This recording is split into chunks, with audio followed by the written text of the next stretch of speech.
Duskwood does not welcome travellers. The trees grow too close together, their branches clawing at one another, as if whispering secrets they do not wish to share. Light struggles here. Even at midday, shadows linger too long, clinging to roots and stone. The air smells of damp earth and old leaves, heavy with stories no one remembers clearly anymore. This is not a forest that guards itself with thorns or beasts. It guards itself with indifference. Nibs and Subash enter without ceremony, following a trail that feels less like a path and more like a suggestion left behind by something that did not want to be followed. The path dies beneath their feet. What once was a faint trail of pressed earth and broken leaves fades into roots and shadow, as if the forest itself has decided that no road should go further. The canopy closes overhead. Light thins. The air grows colder, old. Not rotten, but forgotten. Nibs moves first, light and silent, slipping between trees like a thought unspoken. Subash follows, broader, heavier, the lantern's glow swaying at his side, one hand never far from his blade. The forest watches. They find it between the brush, a dark stain, too thick for shadow, too dark for soil. When the light hits it, there is no doubt. Blood, fresh enough to glisten, old enough to smell wrong.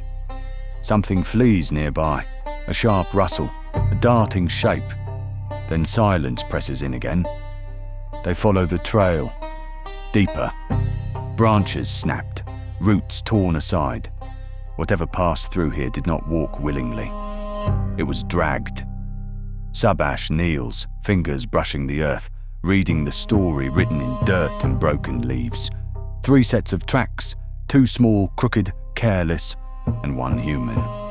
The forest dips into a cold vale where breath fogs and sound dies. The path ends abruptly, split open into a yawning chasm. No echo rises from below, only darkness. A massive fallen tree bridges the gap, its ancient trunk wedged between stone and soil. Rope is tied. Nibs crosses first, nimble, sure. The wood creaks beneath him. Bark flakes vanish into the void. It holds. Subash follows. The trunk groans under his weight. A strip of bark breaks loose and disappears into the dark. Then stillness. Both stand safely on the far side. Ahead, roots give way to stone. A low opening yawns between earth and rock. Foul air seeps out, damp, sour, alive. This is not merely a cave. It is a place where things live. 2 giant rats stir near the entrance, bloated and scarred, eyes catching the lantern's glow. Subash shouts and draws steel. The rats hiss and lunge. Nibs explodes into motion, springing onto one of the beasts, daggers punching deep into its back. The rat screams and thrashes wildly. Teeth sink into Subash's arm, pain and blood, but he does not yield. He drives his sword into the creature's face.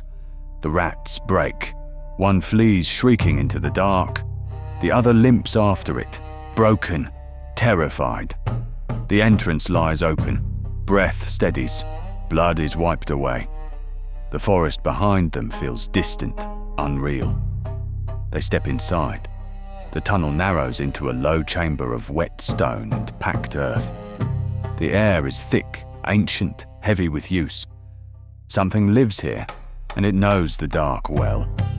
A rat watches from the shadows but does not attack. It listens.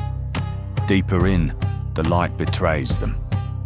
2 goblins emerge, hunched and sharp-eyed, weapons half raised. Nibs raises a hand, voice calm, measured, offering words and gold before steel. He speaks of passing through, of no quarrel. The goblins laugh, short, ugly sounds. They bare their teeth and point at the lantern, at the blades, at the packs. Leave your gold, they snarl, all of it. Then leave. The choice hangs for a heartbeat. Then steel answers instead. Nibs's dagger flashes through the gloom and buries itself in goblin flesh. The creature screams. The second goblin raises his bow, drawing to fire. Subash looses an arrow. It strikes the goblin in the shoulder mid-draw, jerking his arm violently aside.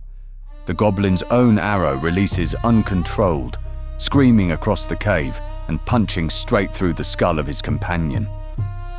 Bone shatters. Blood sprays the stone. One goblin falls dead without ever understanding what happened.